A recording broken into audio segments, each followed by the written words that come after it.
सुबह की हल्की रोशनी में खेत सुनसान लग रहा था। हवाएं धीमी धीमी चल रही थीं और मिट्टी से ताज़ी खुशबू उठ रही थी। किसान रामू हल लेकर खेत में उतर गया।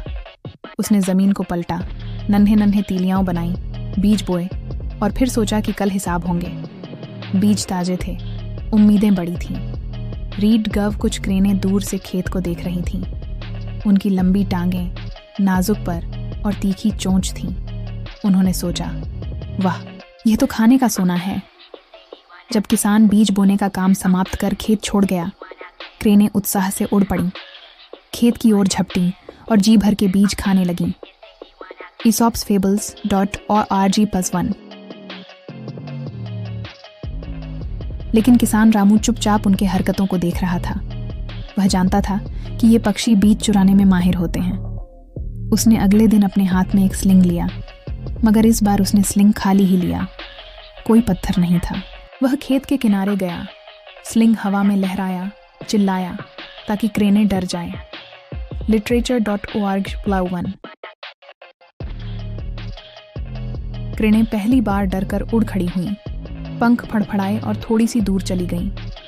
पर फिर उन्होंने देखा कि स्लिंग सिर्फ हवा में लहराया जा रहा है। कोई पत्थर नहीं चला, कोई चोट नहीं आई। चिल्लाहटें हुईं, लेकिन कुछ भी भयंकर नहीं। धीरे धीरे क्रेनें वापस आने लगीं, खेत की ओर झुकने लगीं, बीजों को चुगने लगीं। aesopsfables.org।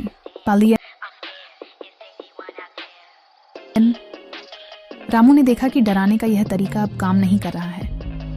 क्रेनें अब उसके चिल्लाने और स्लिंग हिलाने से नहीं डरती। मुझे कोई और उपाय करना होगा, उसने मन ही मन सोचा। वह खेत के किनारे से गया, कुछ छोटे छोटे पत्थर उठाए, स्लिंग में भरे। इस बार उसने स्लिंग को पत्थरों से लदा। आगसन स्लिंग मजबूत और ये पत्थर वजनदार थे। aesopsfables.org+1। अगली सुबह जैसे ही क्रेनें फिर खेत में झोंपने की कोशिश करने लगीं, रामू ने स्लिंग लहराया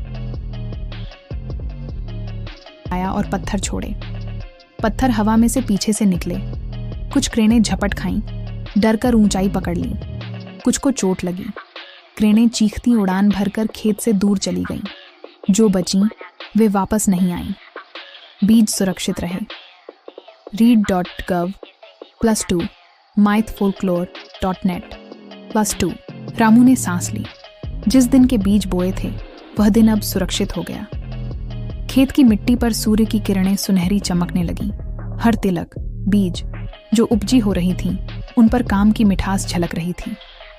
उस दिन से क्रेनें कभी भी रामू के खेतों में नहीं आईं। किसान ने समझ लिया कि सिर्फ शब्द और धमकी काम नहीं करते। जब दूसरे नहीं सुनते तब कार्रवाई जरूरी होती है।